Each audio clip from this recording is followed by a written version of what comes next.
বাইরে রাস্তায় মানে আমাদের গলির পাশের গলিতে কারো একটা বাড়িতে ঝগড়া হচ্ছিল, কোনো কারণে হয়তো খুঁটিনাটি ঝগড়া হচ্ছিল।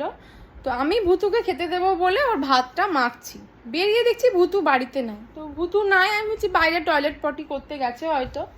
তো খুঁজছি, অনেক খুঁজছি, পাচ্ছি না। তারপরে শুনছি পাশের গলিতে ঝগড়া হচ্ছে। তো আমি গেলাম, কারণ আমি জানি ওর স্বভাবটা কেমন।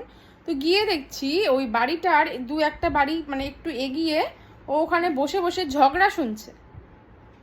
মানে মানুষের বাড়ির ঝগড়া শুনতে যাচ্ছে ও। তুমি কি ঝগড়া শুনতে যাও? খুব ভালো লাগে তোমার? মানে এত ভালোবাসে ঝগড়াঝাটি, যেখানেই ঝগড়া হবে সেখানেই চলে যাবে ঝগড়া শুনতে। আর দূরে দাঁড়িয়ে দাঁড়িয়ে বসে যতক্ষণ না ঝগড়া থামবে, পাড়ার সবাই চলে যাবে, ওই বাড়ির লোকও হয়তো কেউ কেউ ঘরে চলে যাবে, কিন্তু ও আসবে না যতক্ষণ না পুরোপুরি থামবে। পুরোটা থামবে তারপরে ও বাড়িতে আসবে। তুমি কি ঝগড়ুটে ছিলে আগে? তুমি কি আগে ঝগড়ুটে ছিল? হ্যাঁ, আগে ঝগড়ুটে ছিল?